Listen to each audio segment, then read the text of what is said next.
ನ್ಯಾಯಬೆಲೆ ಅಂಗಡಿ ಮಾಲೀಕರಿಗೆ ಕೇಂದ್ರ ಸರ್ಕಾರ ಪಾವತಿಸಬೇಕಾಗಿರುವ ಕಳೆದ 6 ತಿಂಗಳ ಕಮಿಷನ್ ಹಣವನ್ನು ಇನ್ನೆರಡು 3 ದಿನಗಳಲ್ಲಿ ಬಿಡುಗಡೆ ಮಾಡುವುದಾಗಿ ನಾವು ದೆಹಲಿಯಲ್ಲಿ ಈ ಸಂಬಂಧ ಸಚಿವರನ್ನು ಭೇಟಿ ಮಾಡಿದ ವೇಳೆ ಕೇಂದ್ರ ಸರ್ಕಾರದ ಆಹಾರ ಸಚಿವರಾದ ಪ್ರಹ್ಲಾದ್ ಜೋಶಿ ಸಾಹೇಬರು ತಿಳಿಸಿದ್ದಾರೆ ಎಂದು ಸರ್ಕಾರಿ ನ್ಯಾಯಬೆಲೆ ಅಂಗಡಿ ಮಾಲೀಕರ ಸಂಘದ ರಾಜ್ಯಾಧ್ಯಕ್ಷರಾದ ಟಿ ಕೃಷ್ಣಪ್ಪ ತಿಳಿಸಿದರು.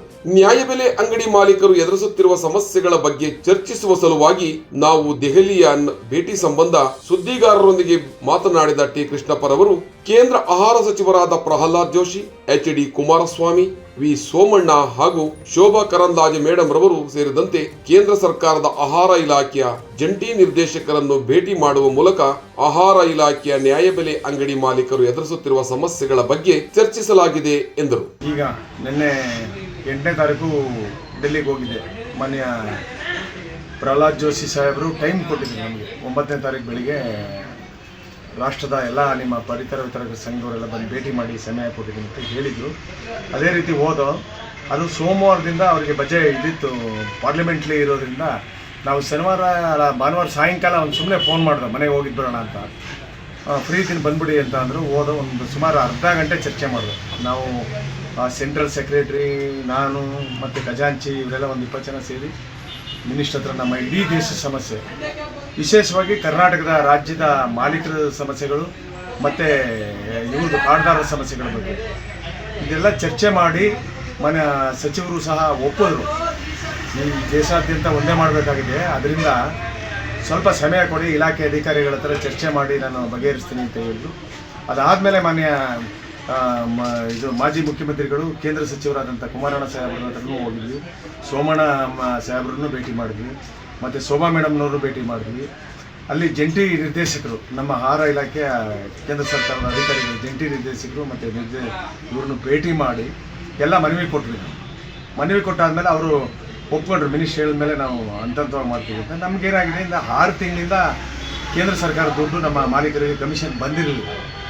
ಮತ್ತು ಇದ್ರದ್ದೊಂದು ಅನ್ನ ಸುಳಿದ ಅನ್ನೋ ಒಂದು ಇದ್ರದ್ದು ಕೇಂದ್ರ ಸರ್ಕಾರದ್ದು ಇದೆಲ್ಲ ಚರ್ಚೆ ಮಾಡಿದಾಗ ನಮ್ಮ ಮುಂದೆ ಮಾನ್ಯ ಜಾಯಿಂಟ್ ಡೈರೆಕ್ಟ್ರು, ಜಂಟಿ ನಿರ್ದೇಶಕರು, ನಮ್ಮ ರಾಜ್ಯದ ಕಾರ್ಯದರ್ಶಿಯವರಿಗೆ ಕಮಿಷನರಿಗೆ ಎಲ್ಲ ಮಾತಾಡಿ ಯಾತಕ್ಕೆ ನೀವು 6 ತಿಂಗಳಿಂದ ಬಿಡುಗಡೆ ಮಾಡಿಲ್ಲ ಇವರು ಕಮಿಷನ್ ಅಂತ ಅಂದಮೇಲೆ ಅವ್ರು ನಿರ್ದೇಶನ ಕೊಟ್ಟರು.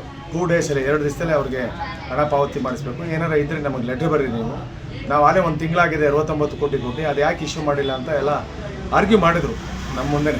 ಮಾಡಾದಮೇಲೆ ಇನ್ನು 2 ದಿವಸದಲ್ಲಿ ನಾವು ಬಿಡುಗಡೆ ಮಾಡ್ತೀವಿ ಅಂದಿದ್ದಾರೆ. ಈಗ ಒಂದು ಲೆಟ್ರ್ ಹಾಕಿ ಅಂತ ಹೇಳಿದ್ದಾರೆ. ಆ ಲೆಟರ್ ಮುಖಾಂತರ ನಾಳೆ ನಾನು ಹೋಗ್ತಾ ಇದ್ದೀನಿ. ಇನ್ನೊಂದು 2-3 ದಿವಸದಲ್ಲಿ ನಮ್ಮದು 6 ತಿಂಗಳ ಕಮಿಷನ್ನು ಸಹ ಬರ್ತದೆ. ನಮ್ಮ ಮಾಲೀಕ ಬರಬೇಕಾದ್ರೆ ಕೇಂದ್ರ ಸರ್ಕಾರ ಒಪ್ಪಿಕೊಂಡಿದ್ರೆ ಬರ್ತದೆ. ರಾಜ್ಯ ಸರ್ಕಾರ ಏಪ್ರಿಲ್ ತಿಂಗಳಿಂದ ನ್ಯಾಯಬೆಲೆ ಅಂಗಡಿ ಮಾಲೀಕರ ಖಾತೆಗೆ ನೇರವಾಗಿ ಕಮಿಷನ್ ಹಣ ಪಾವತಿಸುವ ಜೊತೆಗೆ ರಾಜ್ಯದ ಮುಖ್ಯಮಂತ್ರಿಗಳು ಮಂಡಿಸಿದ ಈ ವರ್ಷದ ಬಜೆಟ್ನಲ್ಲಿ ನ್ಯಾಯಬೆಲೆ ಅಂಗಡಿ ಮಾಲೀಕರನ್ನು ಪರಿಗಣಿಸಿಲ್ಲ. ಆದರೂ ಆಹಾರ ಕಿಟ್ ನೀಡುವ ಯೋಜನೆಯಿಂದ ಅಕ್ಕಿ ವಿತರಣೆಯಲ್ಲಿ ವ್ಯತ್ಯಯ ಆಗುವುದು ಬೇಡ ಎಂದು ರಾಜ್ಯ ಸರ್ಕಾರವನ್ನು ಒತ್ತಾಯಿಸಿದರು. ಕರ್ನಾಟಕಕ್ಕೆ ಒಂದೇ ಮಾಡೋಕ್ಕಾಗಲ್ಲ, ನಾವು ಇಡೀ ದೇಶಾದ್ಯಂತ ಎಲ್ಲರಿಗೂ ಮಾಡಬೇಕಾಗ್ತದೆ. ಹಾಗಾಗಿ ನಾವು ಪ್ರೈಮ್ ಮಿನಿಸ್ಟರ್ ಗಮನಕ್ಕೆ ಹೋಗ್ಬೇಕಾಗ್ತದೆ. ಇದು ಹೆಚ್ಚು ಬಜೆಟ್ ನಾವು ಇದು ಮಾಡಬೇಕಾಗ್ತದೆ, ಅದಕ್ಕೆ ಹೊರೆ ಆಗ್ತದೆ. ಅದರಿಂದ ಪ್ರೈಮ್ ಮಿನಿಸ್ಟರ್ ಜೊತೆ ಮಾತಾಡಿ ಅದನ್ನು ಸಭೆ ಮಾಡೋಣ ಅಂತ ಹೇಳಿದ್ದಾರೆ. ಸಭೆಗೂ ದಿನಾಂಕ ನಿಗದಿ ಮಾಡಿದ್ದಾರೆ. ಅದಕ್ಕೆ ಇಡೀ ದೇಶದವರೆಲ್ಲ ಯಾರು ಬರ್ಬೋದು, ನ್ಯಾಯಬೆಲೆ ಅಂಗಡಿ ಮಾಲೀಕರು, ಅವ್ರನ್ನ ಕರೀಲಿಕ್ಕೆ ನಾಳೆ ಈ ವಾರದಲ್ಲಿ ಮೀಟಿಂಗ್ ಮಾಡಿ ಹೇಳ್ತೀವಿ. ಅವ್ರಿಗೆ ಈ ನಮಗೆ ಬರಬೇಕಾದಂಥ ಹಣ ತುರ್ತಾಗಿ ಬಿಡುಗಡೆ ಮಾಡಿದ್ದಾರೆ ಕೇಂದ್ರ ಸರ್ಕಾರದವರು. ಇನ್ನೊಂದು 3-4 ದಿವಸದಲ್ಲಿ ಮಾಲೀಕರ ಖಾತೆಗೆ 6 ತಿಂಗಳ ಕಮಿಷನ್ನು ಸೇರಬೇಕು. ಈಗ ರಾಜ್ಯ ಸರ್ಕಾರದ್ದು ಫೆಬ್ರವರಿವರೆಗೂ ಹಣ ಬಿಡುಗಡೆ ಆಗಿದೆ. ಕೆಲವು ಜಿಲ್ಲೆಗಳಲ್ಲಿ ಏನಾಗ್ತದೆ ಅಂತ ಅಂದರೆ ವಿಳಂಬ ಮಾಡ್ತಾರೆ. ಯಾರಿಗೆ ಇವ್ರಿಗೆ ಮಾಲೀಕರಿಗೆ ಕೊಡೋಕ್ಕೆ ಫುಡ್ ಇನ್ಸ್ಪೆಕ್ಟರ್ ಸೈನ್ ಬೇಕು, ಗೋಡನ್ನ ಇವ್ರದ್ದು ಮ್ಯಾನೇಜರ್ ಸೈನ್ ಬೇಕು ಅಂತ ಹೇಳ್ತಾ ಇದ್ದಾರೆ. ನಾವು ಸುಮಾರು 5 ವರ್ಷದ ಬೇಡಿಕೆ ಇದೆ. ನಾವು ರಾಜ್ಯ ಸರ್ಕಾರನ ಒತ್ತಾಯ ಮಾಡ್ತಾ ಇದ್ದೋ ಮಾನ್ಯ ಸಚಿವರಿಗೆ ಮತ್ತು ಕಾರ್ಯದರ್ಶಿಯವರಿಗೆ, ಆಯುಕ್ತರಿಗೆಲ್ಲ. ಇವತ್ತು ಏಪ್ರಿಲ್ ಮುಂದಕ್ಕೆ ಇನ್ನು ನೇರವಾಗಿ ನ್ಯಾಯಬೆಲೆ ಅಂಗಡಿ ಮಾಲೀಕರಿಗೆ DBT ಮುಖಾಂತರ ಕಮಿಷನ್ ಹಾಕುವಂಥ ಕೆಲಸನ ನೇರವಾಗಿ ಕಮಿಷನರ್ ಆಫೀಸಿಂದ ಬರ್ತದೆ. ಇನ್ನು ಅದೊಂದು ಸಮಸ್ಯೆ ತುಂಬ ಇತ್ತು, ಅದನ್ನು ರಾಜ್ಯ ಸರ್ಕಾರ ಭರವಸೆ ಕೊಟ್ಟಿದ್ದಾರೆ. ನಮಗೂ ನಂಬಿಕೆ ಇದೆ. ಇನ್ನೊಂದು 2-3 ದಿವಸದಲ್ಲಿ 3-4 ದಿವಸದಲ್ಲಿ ಚರ್ಚೆ ಮಾಡಿ ಅದನ್ನು ಏಪ್ರಿಲ್ ತಿಂಗಳಿಂದ ಅಥವಾ ಮೇ ತಿಂಗಳಿಂದ ನಮ್ಮ ಮಾಲೀಕರ ಖಾತೆಗೆ ನೇರವಾಗಿ ಕಮಿಷನ್ ಬರುವಂಥ ಕೆಲಸನ ಮಾಡಿಕೊಟ್ಟಿದ್ದಾರೆ. ಮತ್ತು ಬಜೆಟ್ನಲ್ಲಿ ರಾಜ್ಯ ಸರ್ಕಾರ ನಮ್ಗೆ ಯಾವುದೇ ಇದನ್ನು ತೋರಿಸಿಲ್ಲ, ಬರೀ ಈ ಯಾವುದು ಇದು ಇಂದಿರಾ ಕಿಟ್ ಬಗ್ಗೆ ತೋರಿಸಿದ್ದಾರೆ. ನಾವು ಇಂದಿರಾ ಕಿಟ್ ಬಗ್ಗೆ ಆಗಲೇ 3-4 ಸರಿ ಸರ್ಕಾರಕ್ಕೆ ಮನವಿನೂ ಮಾಡಿದ್ದೀನಿ. ನೀವು ಇಂದಿರಾ ಕಿಟ್ ಕೊಡಿ ಬೇಡ ಅಂತ ಅಲ್ಲ, ಆದರೆ 10 kg ಅಕ್ಕಿನಲ್ಲಿ ಕಡಿಮೆ ಮಾಡೋಕ್ಕೆ ಹೋಗ್ಬೇಡಿ, 8 kg ಅಕ್ಕಿ ಕೊಡಿ, ಇನ್ನು 2 kg ನಿಲ್ಲಿಸಿ ನೀವು. ಆದರೆ ಇಂದಿರಾ ಕಿಟ್ ಕೊಡಿ, ಅದು ದುಡ್ಡು ಕೊಟ್ಟು ನಾವು ಖರೀದಿ ಮಾಡ್ತೀವಿ, ಸರ್ಕಾರಕ್ಕೂ ಬರ್ಡನ್ ಆಗಲ್ಲ. ನೀವು ಏನು ಕಟ್ ಮಾಡಿದಿರಿ ಈಗ 5 ಲಕ್ಷ 6 ಲಕ್ಷ ಮಾಲೀಕ ಇದು ಕಾರ್ಡ್ದಾರ ಕಟ್ ಮಾಡಿದಿರಲ್ಲ, ಅಂಥವ್ರನ್ನ ಬಡವ್ರನ್ನ ಗುರುತಿಸಿ ನೀವು ಕಾರ್ಡ್ ಕೊಡಿ, ಅವ್ರಿಗೂ ಅನುಕೂಲ ಆಗ್ತದೆ ಅಂತ ಮನವಿ ಮಾಡಿದ್ದಾರೆ. ಮಾನ್ಯ ಮುಖ್ಯಮಂತ್ರಿಯವ್ರನ್ನ ಮೊನ್ನೆ ನಡೆದಂಥ ಬಜೆಟ್ನಲ್ಲಿ ಇಂದಿರಾ ಕಿಟ್ಗೆ 6,200 ಕೋಟಿ ಮತ್ತು ಇತರೆ 1,745 ಕೋಟಿ ಅಂತ ಕೊಟ್ಟಿದ್ದಾರೆ. ಅದು ಯಾಕೆ ಅಂತ ಕೊಟ್ಟಿಲ್ಲ, ನಾವು ಕಮಿಷನ್ ಬೇಡಿಕೆ ಇಟ್ಟಿದ್ದೀವಿ, ಕಮಿಷನ್ ಕೊಡಬೇಕು.